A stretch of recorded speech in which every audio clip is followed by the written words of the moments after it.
Hey everybody, welcome to the Stock Car Spectacle. I'm Ian Jortson, I'm Nick Kinzel. I'm Tom Hoblet. and we just got done with a wild weekend at the Glen, the first Cup Series playoff race that we saw there, and it was one for the books. But before we dig into all that, let's start off with our diecast of the week. Tom, what you got for us today, bud? All right. I went antiquing. The NASCAR memorabilia, I guess secondary market is alive and well here in northern Illinois. And I marked off one of a bit of a kind of a grail, but more of a like a general grail for me today. I got a 118. It's bigger. Oh wow! It's big. Holy It's crap! heavy. It's big. There it is next to my face. 118. I've always wanted a Yeah, 118 when I first saw him. And this one's in okay condition. All the stuff inside was kind of falling apart and whatnot, but classic scheme, Rainbow Warrior, 118, big heavy diecast. yeah, it's hard to come by those Mhm. 118s, man. There was a ton of them there. They had an old Dale one. Some were in better shape than others, but there's a number three for like $50. I paid 30-ish for that one. But there was some to find in higher quality and lower quality and whatnot. That one's got shocks and steering and whatnot, but some of them weren't so good. Yeah, man, that's all. Antiquing is the best way to Hmm. go for finding old school NASCAR stuff. All right, Nick, what'd you bring for us today, bud? So last week we didn't do a show, but last week was the 23rd anniversary of the 9/11 attacks on our country. So I thought I would bust out the 2011 Trevor Bayne Tunnel to Towers Foundation car. You Mm. see right here, you got the towers right there. So yeah, just a cool little tribute car. I like the scheme a lot, and yeah. It's very nice. It's Yeah, classy. that's right. I didn't even know you had that one, man. That's cool. Yeah, I play it for Diecast of the Week once a year. All right, guys. Well, for my diecast of the week, NASCAR is heading to Bristol. So I thought I had to bust out Kurt Busch's 2018 Bristol night race win. Got some duct tape on the front there. This thing was banged up, but that's what you usually see when you go to Bristol, especially for the night race. And old Kurt Busch, that was his playground right there. Kurt Busch had a lot of banged up race winners, so I mean Yeah, he seemed to be the king of attrition races, I guess. yeah. Martinsville 2014 when he won, His and he took Daytona out Brad. 500. Yeah, his Daytona 5. Yeah, Yeah, yeah. that's He I likes mean to have that's what I'm damaged thinking. race Yeah, wins. Yeah, it just shows they the guy's a warrior. He never gives up. All right, guys. So let's get into it. Our top story this week. We all know what the CW is going to be kicking off this weekend for the Xfinity Series, and moving forward, they'll be running the full season for the Xfinity Series next season. Going to be exciting. Can't wait to see what they have done. They've done a good job so far with sports since they started a few years ago. And yeah, we're going to get our NBC broadcast guys in there to kind of help CW kind of ease their way in. We're going to get Rick Allen, Jeff Burton, all the same guys that we're used to. So it's going to be nice to hear some familiar voices, but it's also going to be a little refreshing to see NASCAR on a new channel. For sure, and I think we have the best of both worlds here, where it's going to a new channel. It's going to be available to a lot more people, but we're still going to have that high quality broadcasting that NBC brings. It's not like they're wholesale of just sending it to CW and be like, figure it out. No, we're getting the talent, we're getting the operators. You shouldn't notice a change other than you got to find a new channel. Yeah, that's about it. So excited to see how this is going to go for the Xfinity series. I'm just happy that this is going to be a channel that everyone can get. If you just get, a $30 antenna and put it on top of your TV, you can watch NASCAR Xfinity series racing. So And good it's to a, it's see. a it's a great way and moving forward for NASCAR, I think it's incredible. You bring people in, they're channel surfing, they don't have cable, they find the Xfinity race sometime next year and they want to get more into it, and then make it free and the people will come, I think. Yeah, exactly. That's the best way to get viewership, and that's what the Xfinity series needs. So excited to see that. But let's talk about this past weekend at Watkins Glen. It was a wild one, and we started off with the Xfinity Series. Guys, how about Connor Zilich? This kid is absolutely incredible. Wins the pole in his first ever start in the Xfinity Series. Just already seeing greatness out of this kid. He did well in his few truck starts that he's completed, and this is the future right here, guys. You know that he's going to have the pace on these road courses. I mean, he's a Rolex 24 champion already. Yeah. He's barely finished high school. He's driven go-karts all over the world. And you saw him with Coda. He was running a second faster in the field in those trucks at qualifying. Didn't translate well to the race. I mean, he had speed in the race. He also had a lot of mistakes. So that was going to be his biggest note and biggest what if going into this race was, yeah, he can get the pole. Yeah, he's fast on a one lap, but can he put together a race? And so it was Will he make kind of turn exciting. one? Yeah, it was exciting to kind of see him go through that journey on Saturday. Yeah, a lot of ups and downs, but stage one was great for him. He was able to win that. William Byron won stage two. He was running this race. And then for some reason, we had Ty Gibbs, Sam Mayer, and Connor Zilic all cut the bus stop during the Oh, caution. They thought that I don't know what they were thinking there. It was kind of stupid, but they were penalized and sent to the back. No excuse for this except for Connor Zilic. Yeah. He said, "Oh, these two guys have been around the block. They know what they're doing." He cuts through. It's his first race. But like, these are the types of things you're talking about. You could do everything right and you make a dumb mistake, and suddenly this car that's been fast all day may not have a chance. Now we got to see him run through the field, try to chase everybody down. Yeah. And he literally did just that. This guy was just tearing through the field. Just absolutely unbelievable what this guy was able to do. We get a few late race cautions, brings it to overtime. We had Austin Hill involved in a wreck. Of course, we can't talk about a race without Brandon Jones being involved in a wreck as well. He was involved in the bus stop there. Sure, Joe Gibbs Racing is just so excited to get that talent back behind the wheel. Menards Yeah, they're money. They're gonna. happy to get that talent on top of the hood there. That's for Yeah. sure. That is the most exciting. They are very excited to have Menards back. Brandon Jones, not so much, but Menards, Yeah. yes. They say, Brandon, as long as you're paying for cars, we'll keep building them. And you want to wreck them and buy them, then that's fine. Yeah, right. But guys, Connor Zilic was able to come through the field. He was able to survive multiple overtime restarts. He was able to avoid the chaos and get a win in his first career Xfinity Series start. We haven't seen this since Ty Gibbs did it a few years ago at the Daytona road course. So this kid is going to be something just absolutely amazing what we're seeing out of this 18-year-old man. For real. He's going to be the next super talent.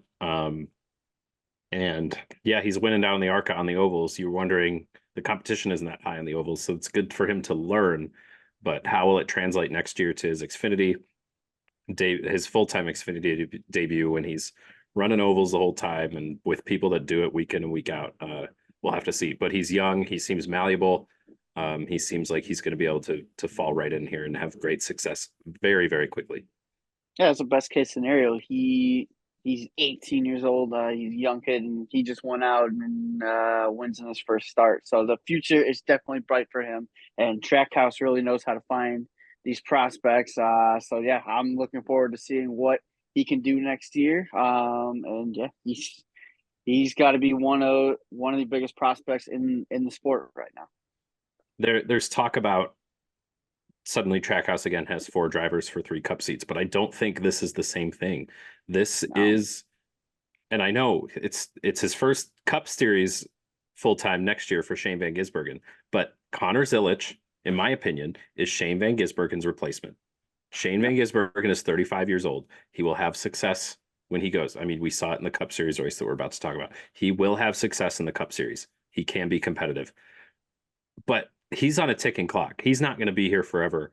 And as soon as he starts declining with talent as he hits his 40s, teams are they don't have that veteran standing in NASCAR to stick with him for so long. He's not a Martin Truex Jr. You can't, well, Martin wants to race, we'll let him race. But that's not Shane. Shane's going to have 3 or 4 years tops. He's going to hang it up, and this seat will be waiting for Connor Zilic. I think Trackhouse has an incredible find here with this guy. I think they did a great job locking him down early. And you just hope the time doesn't run out and he tries to go seek other opportunities for Trackhouse's sake. Yeah, that's a good point, but I don't know. I feel like Shane's having such a great time in the sport, and I feel like if he gets a few more wins in the Cup Series under his belt, who knows how long this guy could go for? I I mean, mean, he's only look at 35. He's yeah, look how long Mark Martin raced for. He retired, Mhm. came back, retired, won races. Just if he has it, Right. he I can guess still I do it. guess my mindset is more is just like he's a flash in the pan to NASCAR.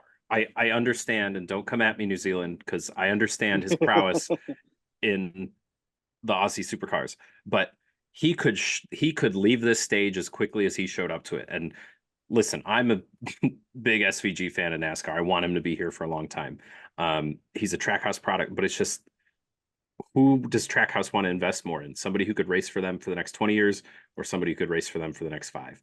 And you say he's Mark Martin or he's like Mark Martin or could be like Mark Martin. Mark Martin was basically in this sport for 50 years at the time he retired. I know he retired at 55 or something, but I mean, Mark Martin was racing in NASCAR in the 80s. Shane's had a year and a half, a little bit Mhm. more. And that's what I'm saying. He doesn't have the NASCAR pedigree. He has the racing pedigree. He deserves all the respect. But again, he could, if he starts declining, I think Trackhouse would be easier to dump him faster than, say, a Mark Martin or a Martin well, Truex Jr. if they were in that spot. well, if it came down to it, I would say that if we're dumping people in the next couple of years, I would look right at the 99 car, Daniel Suarez. I really Or the think one. him.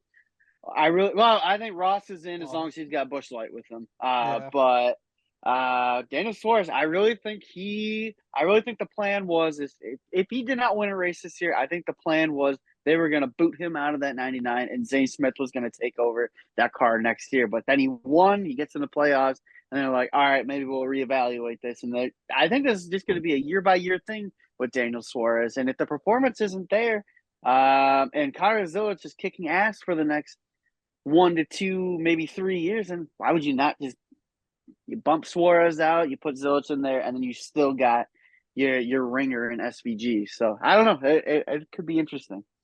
I also like the conversation they have. I think Denny Hamlin's had this conversation. Dale Earnhardt Jr.'s had this conversation. They say you're going to be so much happier winning in Xfinity than you're going to be running 20th, 30th in Cup. Yeah. And that's the thing with Connor Zilic. He's so young. You don't Yes, want to rush him they don't into have to. Cup Yeah, Series right away because Daniel Suarez was rushed into Cup Series a little too quickly, and we've seen him struggle. Who else? I mean, we see it all the time. I mean, there's Hemrick and yeah. Zane Smith. We're seeing it. John John Hunter Hunter, Nemechek. the Yeah. Yeah. first go around. So like you don't, and I mean, John Hunter's still running in the 30s, but Right, that's more on his team than anything. right. So it's like, do they want to push Daniel Suarez out even that fast? I'd still stick with Daniel Nah, Suarez. He has a huge fan base. He sells tickets, he sells merch, and let Connor Zilic rule the Xfinity Series for 3 years. Let him win 3, 4 Xfinity Series championships if he wants to. This is my opinion. But frankly, this is a much better problem to have in the broad terms for Trackhouse than the latter like colleague has, where they have no talent in line and nothing's really going for them. This they is this do, is but a great problem to have they for do Trackhouse. potentially. They do potentially have Ty Norris coming over. That came out from Mhm. Bianchi today. So we can see what happens there. But yeah, definitely a good problem to have for Trackhouse right now with the talent that they have, and they're just. It just amazes me how they were able the few short seasons ago, and look at where they're at now, and it's incredible to see. Truly, I mean, them and 23XI are amazing. I mean, 23XI's winning regular season championships in their Yeah, fourth season. Trackhouse started hot, they cooled off a little bit, but they're still there. they're They're still still a there. threat to win most of the time. And I think the trajectory of those two teams are very strong. I mean, Denny said it best. What it was a 5-year plan for 23XI to be championship Mhm. contenders, and now I really think we're in year 4 of 23XI. You got Yeah. Tyler Reddick as a championship favorite right now. Yeah, it's incredible to see. Mm-hmm. Yeah. Really cool to see how far these teams have come in such a short amount of time. So awesome to see. Let's move over to the Cup Series, guys. For Sunday's race, Ross Chastain won the pole, and then lap one, Corey Lajoie strikes again, man, into the bus stop, wrecks Kyle Busch, takes out Denny Hamlin, Christopher Bell, and Ryan Blaney. Oh my I mean, God. shit, dude. You want to talk about trouble? Like Denny Hamlin, as good as he was in the regular season, as stout as he was, and now we are on the outside. What are we? 16 points out now. Yeah, we're going to Bristol where he won at, but who knows what we're going to get at He's Bristol? 6. He's -6. Minus Oh, six right now. Okay, -6.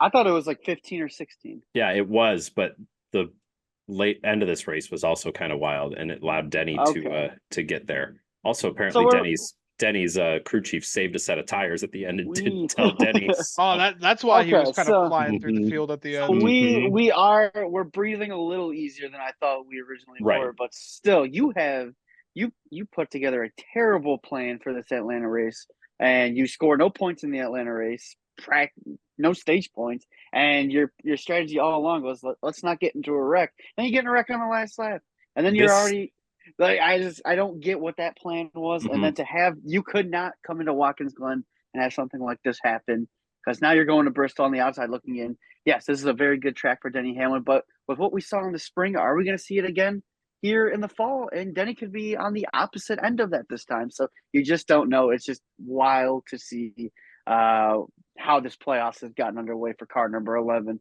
A guy that I easily had in my championship for. Now you don't know anymore. He could get knocked out in the first round. He gets wrecked at Yeah, Bristol on Saturday night. He's done.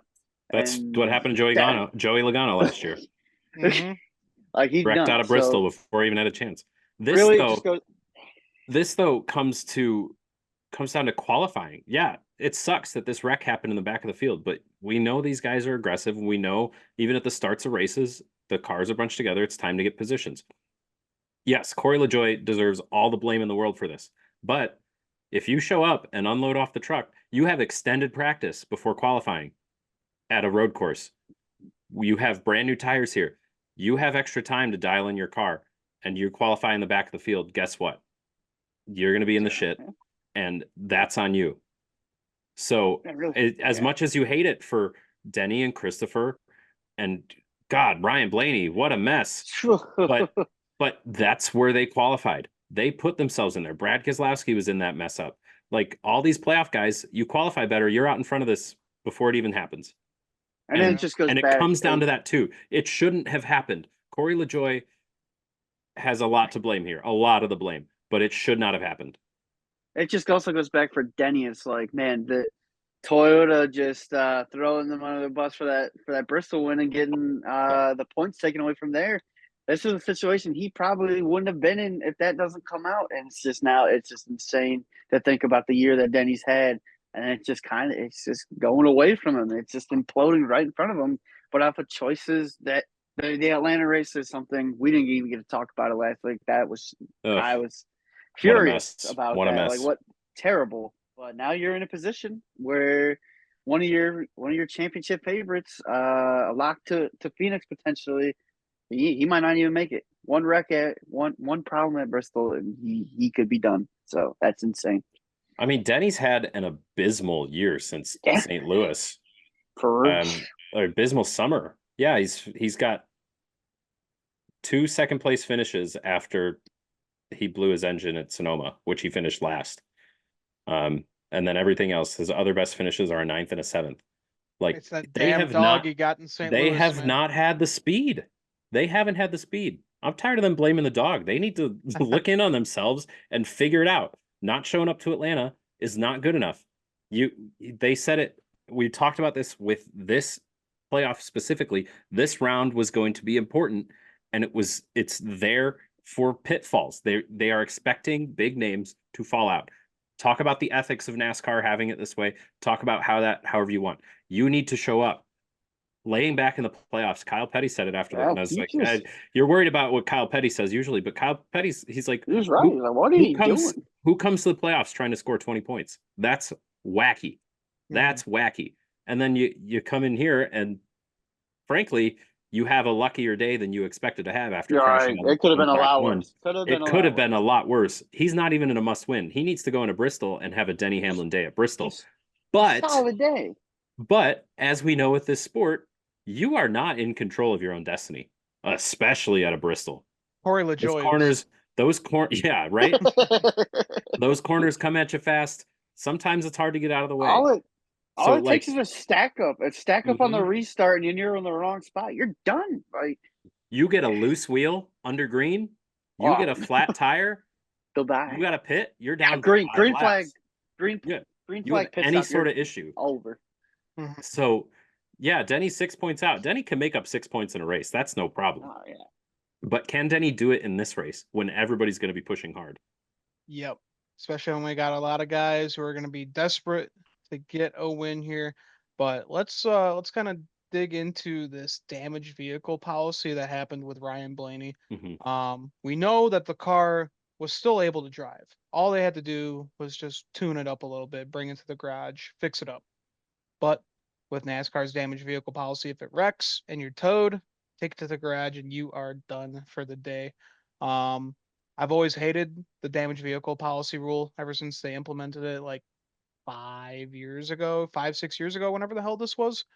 Definitely in Um, direct response to the Matt Kenseth, Joe Logano issue. Right. yeah, it was, but when you're in the playoffs like this, you need every single point. And if your car can still drive and you're not just a moving chicane on the track, give them a fighting chance to still go out there. You get a flat tire, you can't drive the car down the pit road. They're gonna tow you back and you can still drive. I Right. don't understand. Here's what I think. That unfortunately for Ryan Blaney, the rules were followed to a T. Right. They said they'll drive you back if you spin out and get flats. They never said they'll drive you back if you get in a wreck and can't drive it. I do think the rule needs to change. If a driver feels okay to keep running and they think the car could be fixed, or the spotter gets on and sees the car and says they think they can get it fixed, don't get out of the car. Obviously, there's going to be wrecks where the car's toast. The driver will get out of the car, they'll go to the infield care center. Obviously, their day's done. Notice Blaney did not get out of the car here. He thought he was going to get towed back to his pit box and they were going to be able to evaluate. If you're going to basically disqualify somebody in the situation like this, at least give them a chance to evaluate. Let them take Right. themselves out. Don't come in here and police. The damage was probably pretty catastrophic anyway. It looked bigger than just a toe link or something. But it was still a mess. And yeah, you don't want to put a playoff driver, especially a playoff driver, in this situation. But Yeah, it was unfortunate, but I think they were rule to a T, and if they were going to change it for him, they would have to change it for everybody else. And I think they were in a position where they didn't want to do that. So it sucks that it happened, but which they should change it next year then. This is a yeah, simple rule change. I yeah, I think they'll hope it figure gets them this to one out. talking. Yeah, I think they'll figure this one out, but it was very unfortunate for the time being. Yeah, really sucks to see, especially, Blaney's pretty decent on these road courses. He definitely would have picked up quite a few points on Sunday, but that's the way it goes, and he'll have to survive at Bristol, and we know that he does not have the best luck at this track, so he is going to be praying for the best this weekend. But he's still got a great points. I mean, yeah. He's a better still points. He's better than Denny Hamlin is. He's Yeah. 29 plus 29. Again, it's not. There's definitely ways to lose 29 points. Mm-hmm. But a lot less ways than to lose 20 or 6 points. Yeah. So not he's safe, but he's pretty okay. Yeah, I would say so. All right, Truex won stage one, and we had Daniel Suarez spinning out, ending up in the sand pit, which killed Ross Chastain and SVG's strategy. They were gonna go pit and kind of catch up with these other guys, but nope, they had the caution come out. They pitted, and they ended up, where was it, like 28th or something like that. They ended up all the way in the back. well. Really I don't killed think their they pitted. strategy. I think they Oh no, stayed they out. didn't pit. Yeah, They pitted like in a little bit longer after that. Yeah. they stayed out because they knew that if they pitted right then and there, they were going back to 28th, and with how difficult it is to pass in these cars on a road course, that was going to be the end of their day. So yeah, I think that they played the strategy pretty well. After they adjusted the strategy and they actually played it Yeah, well because and both it of was the right them, call. It was yeah, the right both of call. them did a good job holding it off. This comes down to the tire not being as aggressive Yeah, as not what everybody we thought it thought it would was going to be. be. And so this is a situation where in future we need to keep in the back of our mind because they come out, they have 3 cars out there for the tire test. Oh, the tire falls off 6 seconds. And then you come out for practice and they're like, oh, well, now there's 40 cars running out there. The tire only falls off 2 seconds. And then you run a actually full length race and the tire doesn't fall off at all. You're like, oh yeah. So kind of got to quell our expectations here at these tire tests just because there's more cars out there laying down more rubber, filling in more of those cheese gratery grooves that we see. So I unfortunately they made I mean they were able to rebalance well and figure out how to move forward from there. Yeah, So at definitely. the end of it, I would just wish they would get rid of. We did it for a little bit. Let's do it Mhm. again. Get rid of get rid of the cautions at the end of stages, so we don't have this kind of flipping the stage kind of thing. We did it for. You can still get the stage points, but let's keep running, and then We we get maybe a we little bit had better strategy in there. we had natural cautions without stacking everybody up. I mean, Daniel Suarez's caution was a loose wheel.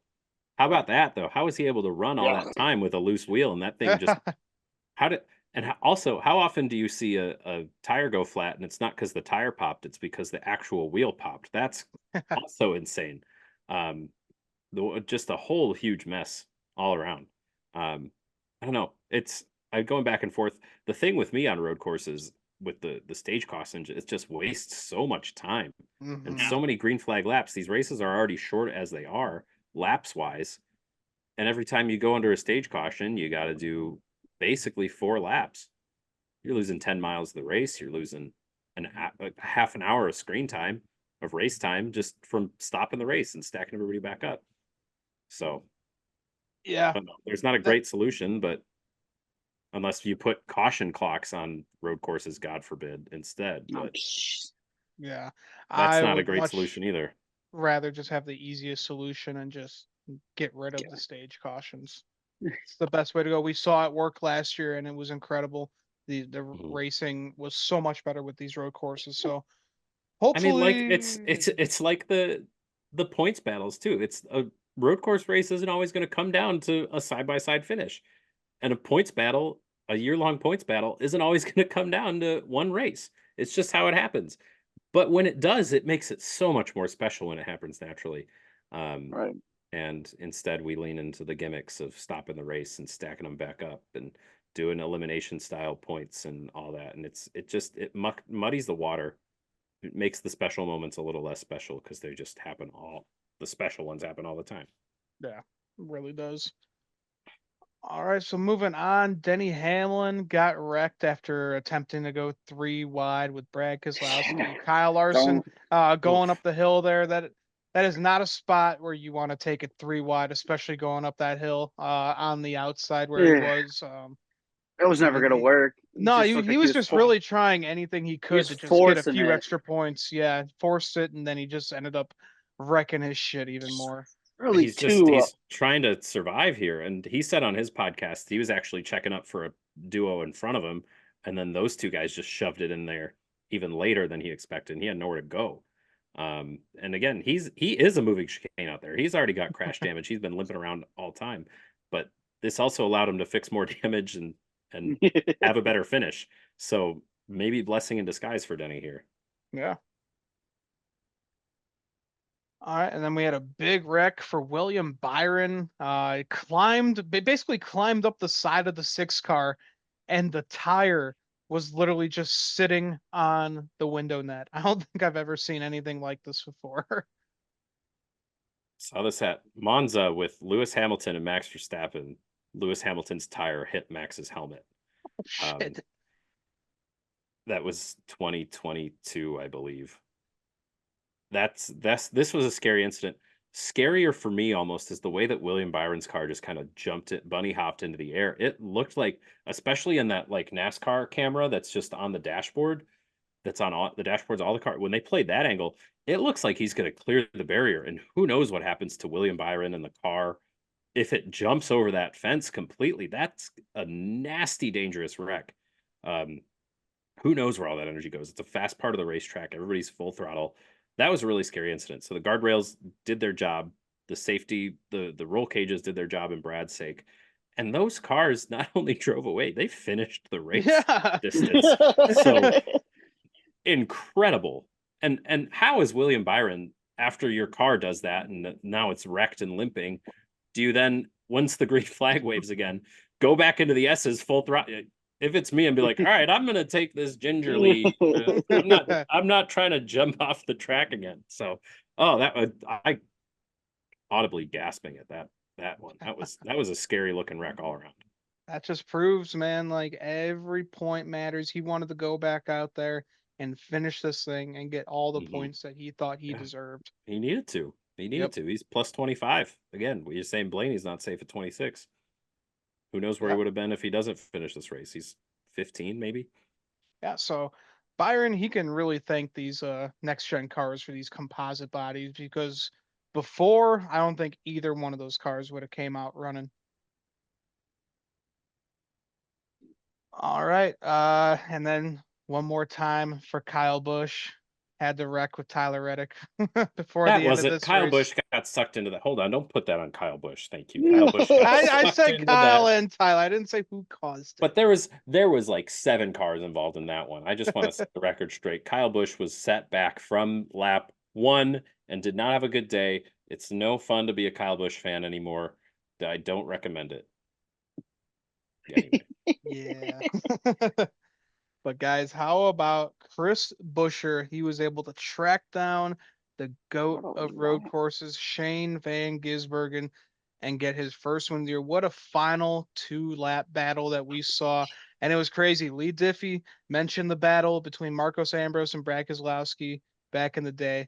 And this was just so reminiscent of it. It was amazing to watch these two duel it out. SVG used up his stuff. He went too hard, and Chris Buescher took advantage of it and was able to get his first road course win and his first win of the season. Unfortunately, motherfucker not in the playoffs. But he was able to spoil it, and just finally get a goddamn win sticker on the side of that car, man. It's about time. How about that? How about that? It was a great finish that we saw right there. That was the first time that we've seen it. SVG made a mistake. He drove it in too deep, and He is Chris human. Buescher, he is human. He is human on these road courses, and he made a mistake. And Chris Buescher was licking his chops at that opportunity. But the thing is, he hung with him that entire stretch to get back to him. And he went around and he passed him. He didn't wreck him. It was just a good race at the end, and that is awesome for Chris Buescher. He has been fast at this track before at Watkins Glen, and good to see him. Yeah, get a win sticker on there because he has gotten some ones taken away from him in the worst possible ways. Yeah, you go back to Kansas, you go back to what happened at Darlington. He's a fingernail away from being in these playoffs, and it just didn't work that way. But now he's got that win sticker. You can feel pretty good about himself. He went up there and he got it from a guy who's got so much road course experience, one of the best to do it in Shane Van Gisbergen. So you go up there and you get it from him. Yeah, that one's got to feel pretty good. Got it for Shane, though. Would have loved to see him get a second win, but man, that was just an awesome finish there and a really good race. Absolutely. I mean, this when they ask him on the front stretch if this makes up for or helps make up for not making the playoffs, I really wanted Chris Buescher to just be like, hell no. Yeah, nothing. Because now I'm here and I'm going on to the round of 12 where we're racing at Kansas, where by the way, I'd won there if it weren't for this, that, or the other. And like I hate those questions like that. It's like, no, yeah, he won the race. That's cool. But in the grand scheme of things, it doesn't matter. He's finishing 16th in points or 17th in points. So that sucks. I also thought it was fascinating just in those last few restarts. We got to see how quickly Shane Van Gisbergen can learn and how quickly he's adapting to the style of racing that they allow in NASCAR. A couple restarts. The first one, he lost second place to who else but the 77 car? Where did Spire Motorsports come from, first of all? But then he learned, he got to restart from those spots the same time, every time. And on that final restart, He figured out how to get the jump, put his nose in there, respectfully slide Chris Buescher into turn 1 a little deep, go out and take the lead. But Chris Buescher, all credit to him, stayed close enough to put the pressure on. Shane had in the back of his mind, he goes, well, I moved him. He might move me if he gets close enough. Can't let him get close enough. Oh shit, he's close to me. And it made a mistake into the bus stop. And it was incredible and compelling and not something you expect to see from Shane Van Gisbergen, except we saw the exact same thing from Shane Van Gisbergen at COTA in the Xfinity Series when he cut the S's on the last lap. Ends up going from a finish to a last place finish, or last on the lead lap. So yeah, I hear all the people saying like, this is so uncharacteristic. I was like, we see this before this year, y'all. Like, come on. He's not perfect. He's really, really, really good. He shouldn't be as good as he is in these cars this fast, but he's not perfect. Bless you. Bless you.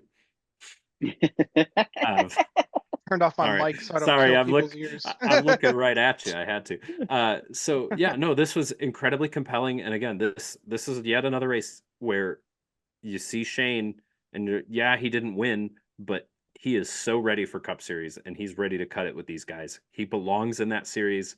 He is one of the best drivers in the world right now, and he belongs in one of these cars racing on Sundays. His name needs to be up with the Denny Hamlins and the William Byrons and the Christopher Bells and the Kyle Larsons. Like, he's up there. Oh, totally agree, man. And then just once again, Lee Diffie, A+ call as always. Man, I love this guy. Oh, love you, Lee. He just NASCAR's already so exciting to watch, and he just makes it so much more. Lee in my veins. All right, guys. Well, congrats to Chris Buescher. Phenomenal win. About time he got it done in the year of 2024. But, guys, we're going to take a quick break. And when we come back, we're going to be making our picks for Bristol. And we're going to be talking points for this round of 16. So stay tuned.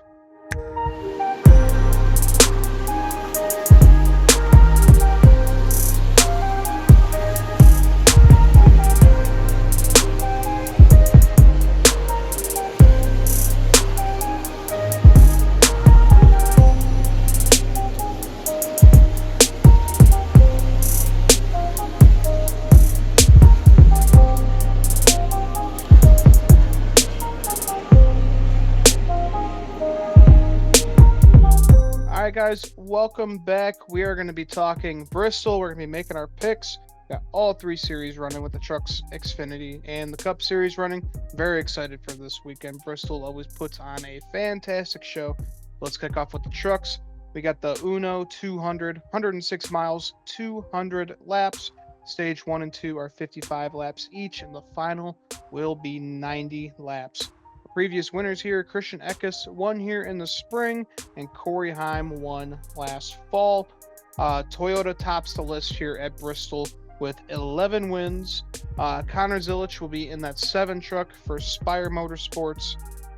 And guys, let's make our picks for trucks for Thursday night racing. It always throws me off every year. The trucks are always running on Thursday night. Damn.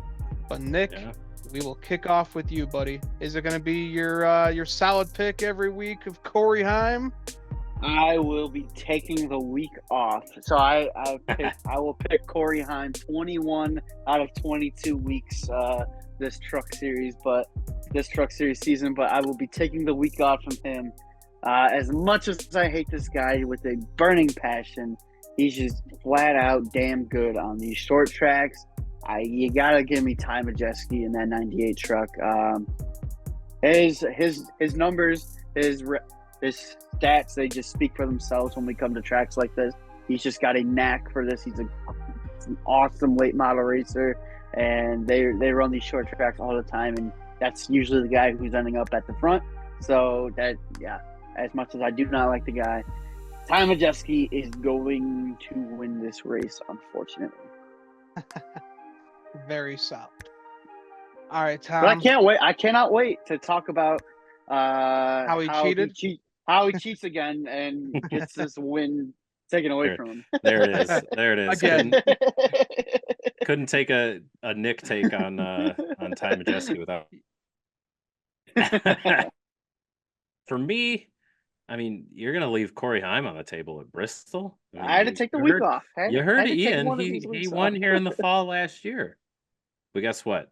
He's staying on the table because I'm going with the points leader. My pick isn't excited. That's the points leader, the guy who's on fire of You late. just You call him the Corey Heim of the second half of the season, and that's Christian Eckes. yeah. No, Hell no, yeah. no real explanation needed. He's It's fast. Corey Hine, man. He's going to be up front. It's Hell Eckes. yeah. Well, I have explaining to do for my pick because I'm going for a guy who hasn't won in quite a while. Been slow, but we see that these smaller teams come alive when we go to Bristol, and we know that this guy is good on the dirt and he's good at short tracks as well. Give me old Stewie Friesen. I want to see this guy, the good old Canadian, back in victory lane.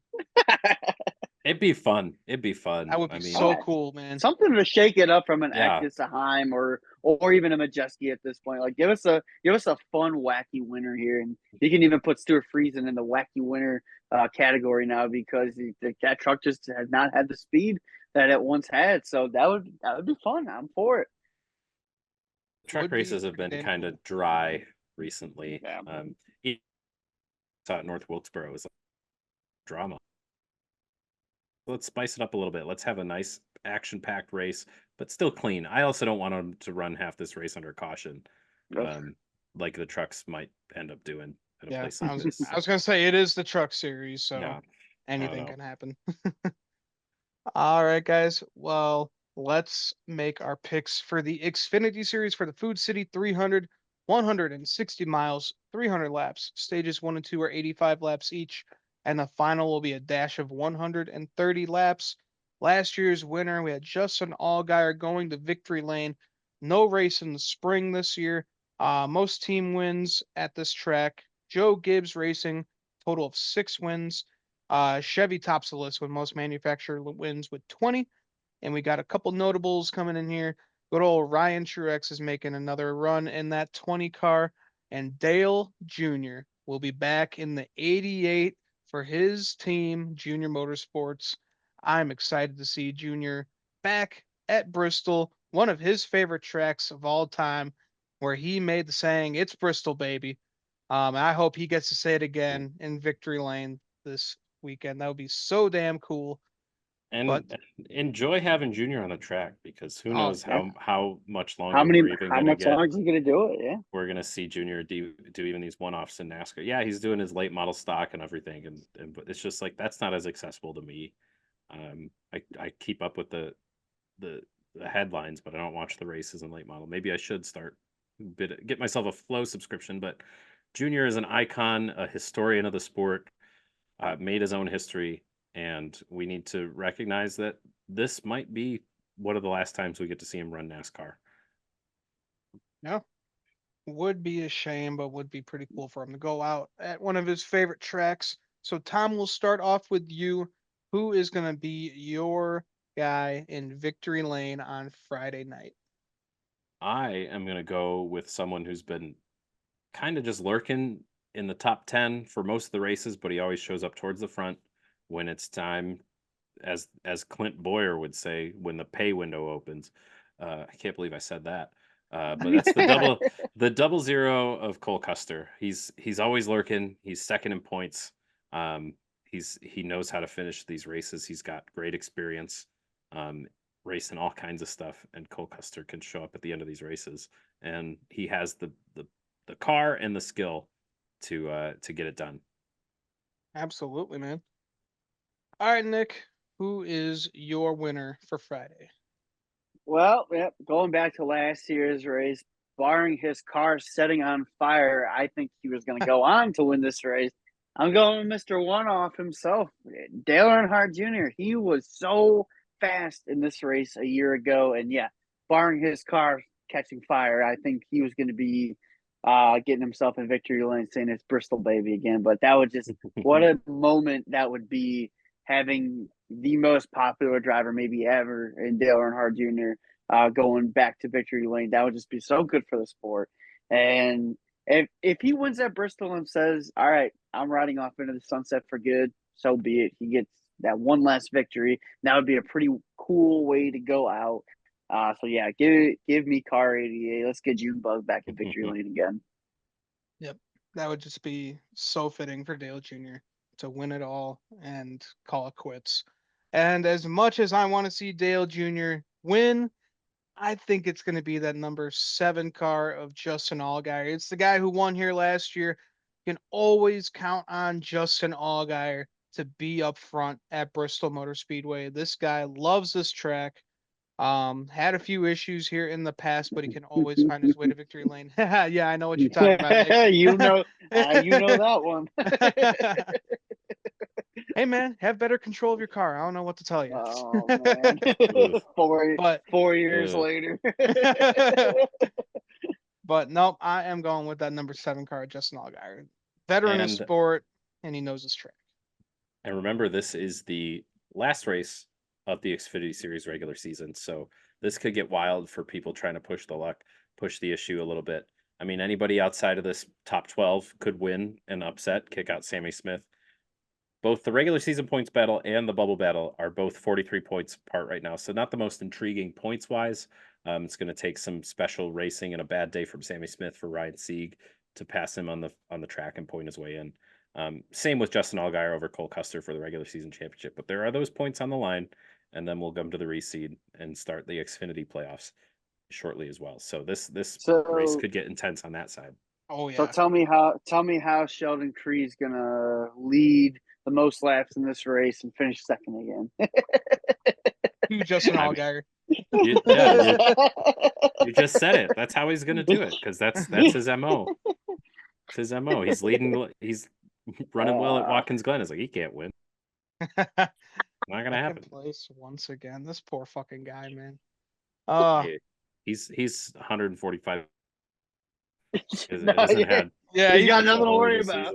Nothing to worry about. He's probably the most consistent driver in the Xfinity Series garage, but man, he's going to finish second. I'm just manifesting another second place finish for Sheldon Creed. I mean, talk about who's had a quiet season. AJ Allmendinger sitting 5th in points, doesn't have a win. But how did that happen? Because he's they did not start 159 points above the cut line. So that means he's racking them up. He's right up there with the best of them. Maybe he makes another quiet. We haven't heard much about him at all. The only time we hear about him is on road courses when he's complaining the car's not fast enough. Yeah. So I was going to say it didn't start well for them, but he could be wants right now. But once it comes time to Phoenix time and winning a race, and if he wants to make it to Phoenix again, championship for it, so be it. It ain't no damn way he'd win in that race. Justin Allgaier can race forever, as far as I'm concerned. He's fantastic to have. He's a great part. Let him run as long as he wants, wherever he wants to run. Yep, he can wheel anything that he'll get in. But guys, let's talk the Cup Series race on Saturday night. Bristol night race, 266 miles, 500 laps. Stages 1 and 2 are 125 laps each, and the final will be 250. Previous winner here, Denny Hamlin, in the spring and the fall. He knows how to win here at Bristol Motor Speedway. Just don't have Toyota throw you under the bus, and you'll be good to go, bud. Chevrolet, 45 wins here across the spring and the fall race. Bow ties are pretty damn good here, boys, but I am not going to go with a bow tie. I am going to go with last week's winner, Mr. Chris Buescher. He played spoiler in upstate New York, and he's going to do it again in Eastern Tennessee. We saw him win Bristol just a few years ago. RFK always looks great there when they're coming here. And he's just going to be riding on a high, and he's going to be loving to play spoiler for the next few months. Yeah, I mean, he's got the momentum. He's got an axe to grind. Missed the playoffs. He wants to show that he's belonged. And winning 2 of the first 3 races of the playoffs would definitely show that he thinks he needs to be in there. Yeah, absolutely, man.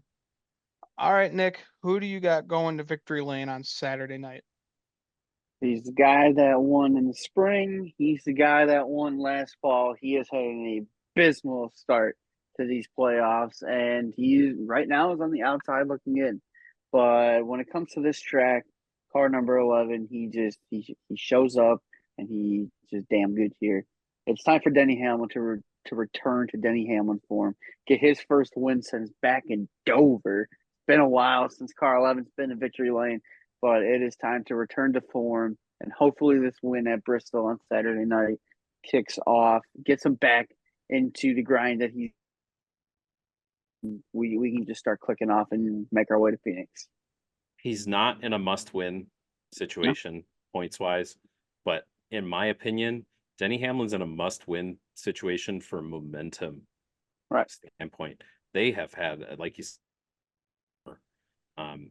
before the Bristol engine penalty happened, they were not finishing well, not running well. They were just kind of minding their own business, trying to get to the playoffs. That's the thing. In any sport, really good team, they kind of take their foot off the gas as they enter the playoffs. Suddenly, their second round exits, and you're like, "Well, what the heck happened? They were one of the best out there." Denny could fall victim to that if he doesn't win Bristol, and I think this is a must-win from a momentum standpoint. Yeah, I will say, had that one in the bags. Fuck Austin Cindric for bringing out that caution. Brutal. But yeah, I agree with you. I feel like this is when he feels like he has to go out and win, even though he might not be in that must-win position. It's just when he feels like he has to go get done. He's got to get back to where they were running to start the season off. They were red hot to start the season off. And yeah, we got to get back to that. Yeah, absolutely, man. All right, Tom, who is your winner for the Bristol night race?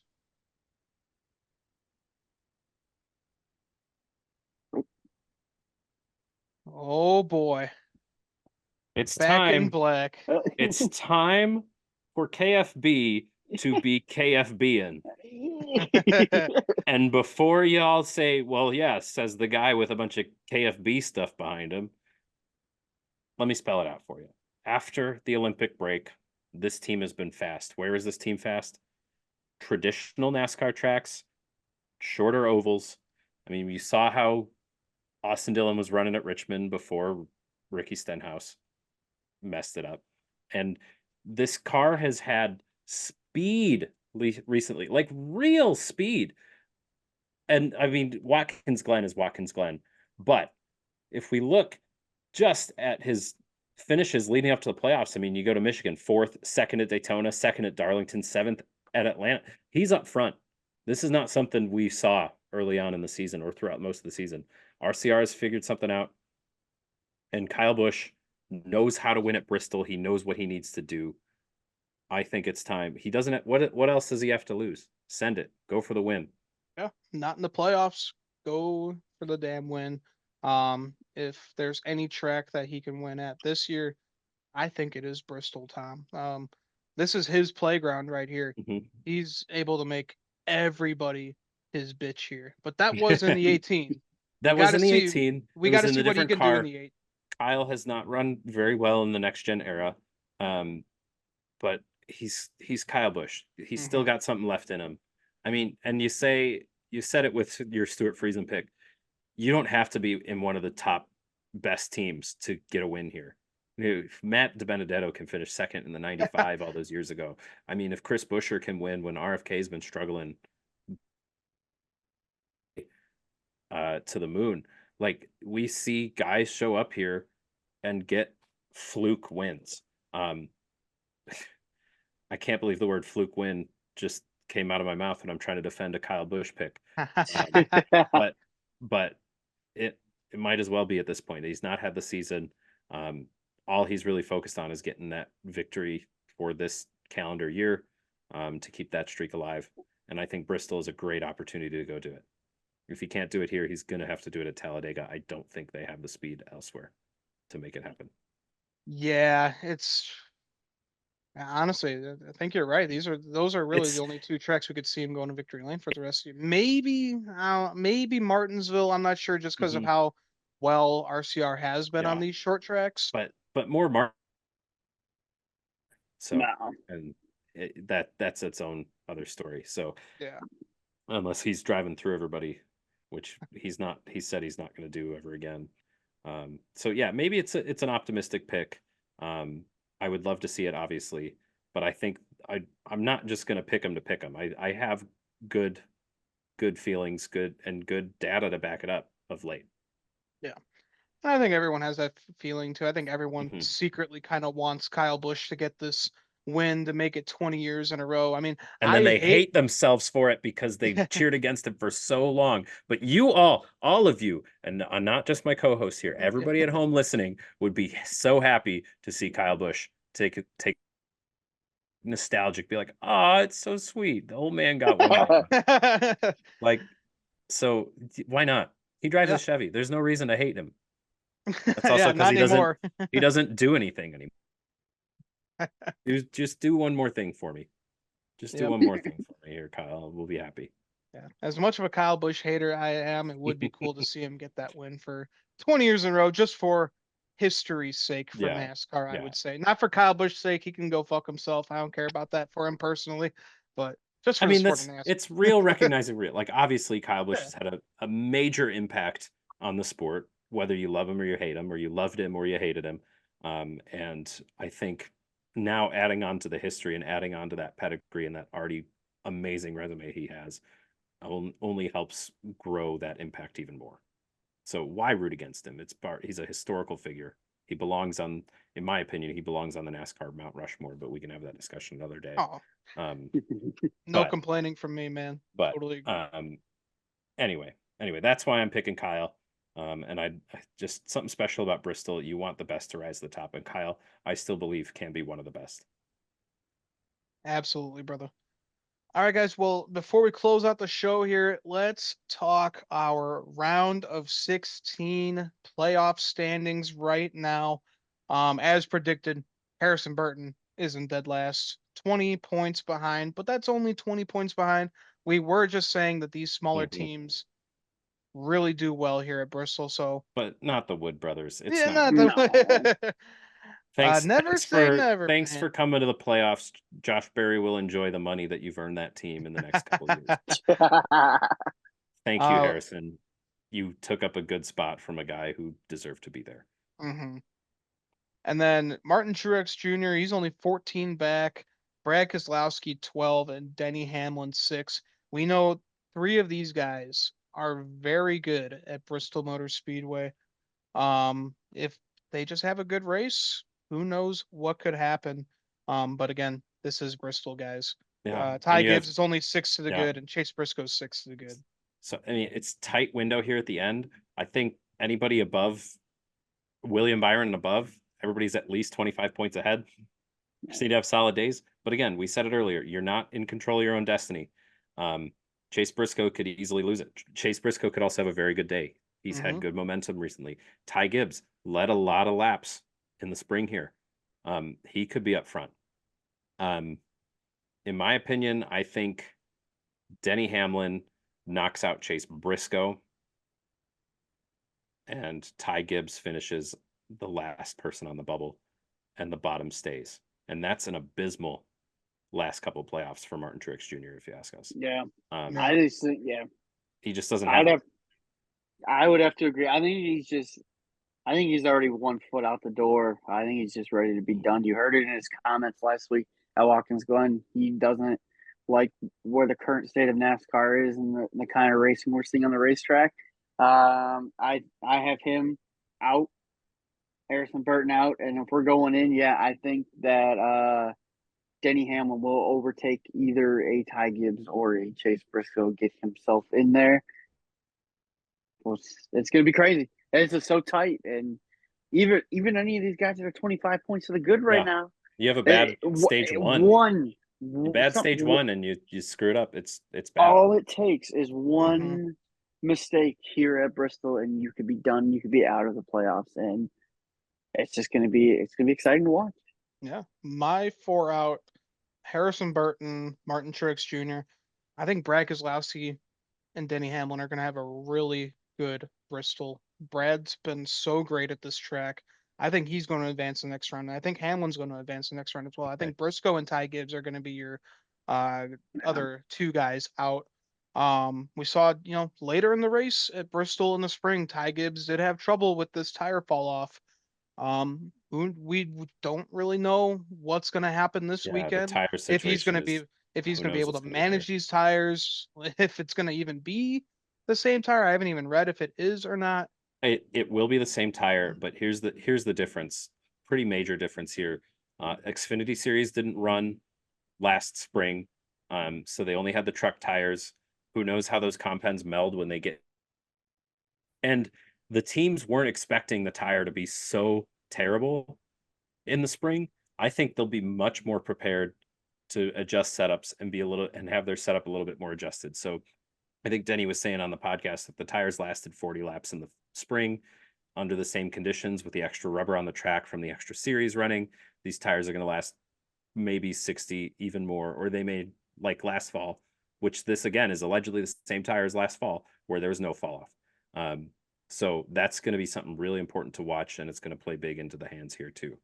Yeah, that's why I think these veterans are going to prevail that are sitting outside, except for Martin Truex. We know that he's kind of given up, but Denny But Hamlin, Morgan Greg Trix Keselowski, could also He go could get it very done. well go out and win this race. You just don't Why not? know. And Why he not? could. Yeah, Mhm. he just really don't think could. I mean, this is going to be a wild race at Bristol for to go into the round of 12, boys. There's a world where Kyle Larson could misses. come into some trouble early on in this race and never recovered. 26 points.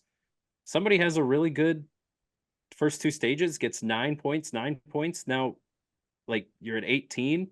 So then you're 8 points away. You only got to finish 8 points ahead of Kyle Larson, somebody outside that bubble. That's pretty big. Kyle Larson, who was fighting for the regular season championship, one of the best seasons, and he skipped a goddamn race, and he could be knocked out here. It's going to be close, guys. And what a way to do it, to have an elimination race than to have it at Bristol Motor Speedway, especially for the night race. This is going to be absolutely incredible, guys. Before we close the show, you guys got anything else to add? Buckle up. It's going to be crazy. There's going to be somebody who's sitting pretty good above this cut line right now, themselves in trouble by the end of the night and could see themselves on their way out of the playoffs. I'm thinking that's what's going to happen. Somebody's sitting comfortable right now, or a little comfortable, is not going to be so comfortable at the end of the night, and they're going to be out of the playoffs. That's just that's where I'm going with. My closing note is to commend the top portion of this playoff point sheet. You have 4 drivers that, well, at least 3 of these drivers, maybe 5 drivers, let's say, maybe didn't quite belong to be in this playoff. Joey Logano, after 5 overtimes at Nashville, kind of stumbled into his first win of the season, kind of put him in the playoffs. Austin Cindric, if Christopher Bell's engine doesn't blow up and Blaney doesn't run out of gas, he's probably not in the playoffs. Alex Bowman, fairly consistent, but he should be lower ranked. Daniel Suarez wins at Atlanta early on, did not have a stellar season after that. Those people, all those drivers are in the top 5 of the points right now. They've had an incredible first round. They did what they needed to do in this chaotic round that NASCAR set out for them, and they executed well. They have climbed the ladder here. And unfortunately for them, the points reset. They have to do it all again and again and again until Phoenix, if they can. But if you told me that those Logano, Bell, Cindric, Bowman, Suarez will be the top 5 in points coming into this race 3 weeks ago, I would have been like, you're nuts. You're nuts. That's crazy. Not going to happen. So congratulations to those teams. They worked really hard and they executed well.